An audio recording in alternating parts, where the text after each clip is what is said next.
যারা অটোপাস চাচ্ছে তারা স্টুডেন্ট না, তারা একটা মব সৃষ্টি করতেছে। যারা এই সরকার পতন চাচ্ছে তারা আমাদের বাইরের স্টুডেন্ট আছে। এই দাবিগুলো যথাযথ মেনে নিতে হবে।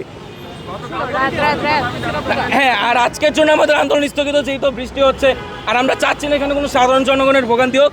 তো আজকের জন্য আমাদের এখানকার আন্দোলন স্থগিত।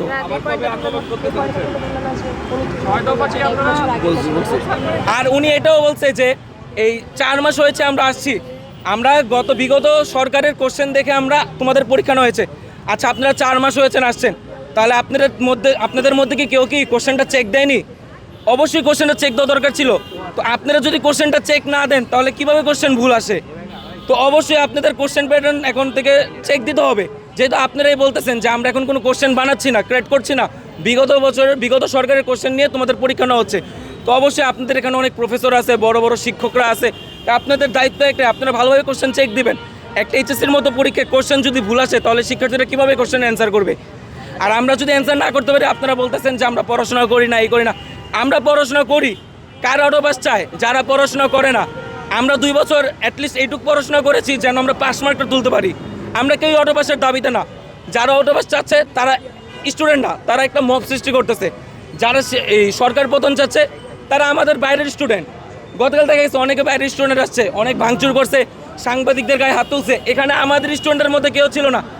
এখানে অনেকে ফেক আইডি কার্ড ইউজ করতেছে, অনেক কলেজের শিক্ষার্থীরা আপনার অন্য কলেজের ইউনিফর্ম ইউজ করতেছে। অনেকে দেখা যাচ্ছে যে ইনফর্মাল ড্রেসে আসতেছে, বাট ওদের কাছে আইডি কার্ড নেই।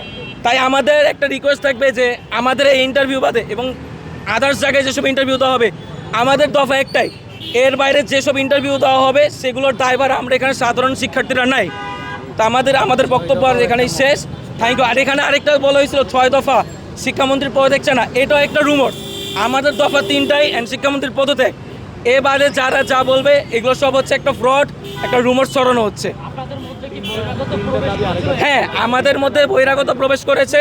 এখানে ওরাই সেরকম রুমার্সগুলো ছড়াচ্ছে, যেমন আমি আপনাকে বললাম অটোপাস, যেমন আমাদের 6 দফা দাবি বা সরকারের পতন, এগুলোর পক্ষে আমরা নেই। আমরা সরকারের সাথে আছি এবং আমরা সরকারের থেকে হেল্প চাচ্ছি যে সরকার আমাদের স্টুডেন্টের পাশে থাকুক, তারা আমাদের দাঁড়াক, তারা আমাদের পিতার সমতুল্য। তারা যদি আমাদের আদর করে তারা আমাদের অবশ্যই শাসন করবে, কিন্তু শাসনের একটা লিমিট থাকে। উনি বলছে আমেরিকান সিস্টেমে পড়াশোনা করবে। 4 মাসে তো আর এক ধাপে আমেরিকায় যাওয়া যায় না। আমরা যদি কেউ বিদেশে যাই, ভিসা প্রসেসিং, আমাদের ব্যাংক স্টেটমেন্ট সব নিয়ে অ্যাটলিস্ট 5 থেকে 6 মাস লাগে, তাই না? তো উনি 4 মাসে কীভাবে একটা ব্যাচের উপরে এভাবে প্রেশার ক্রিয়েট করতেছে? এভাবে তো শিক্ষার্থীরা ভেঙে পড়তেছে। তাই আমরা চাচ্ছি না আমাদের পাশে থাকুক, আমাদের বুঝুক, আমাদের শিক্ষা ব্যবস্থার উন্নতি করে অবশ্যই আমরা চাই।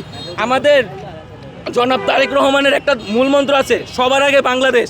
আমরাও চাই সবার আগে বাংলাদেশ থাকুক, কিন্তু সেটা তো এক ধাপে এগিয়ে যাওয়া যাবে না। আমাদের স্টেপ বাই স্টেপ আমাদের বাংলাদেশকে নিয়ে যেতে হবে, পড়াশোনাটাকে উন্নতি করতে হবে। তাই আমরা চাই আমাদের পড়াশোনার পাশে থাকুক, আমাদের একটা শিক্ষা ব্যবস্থা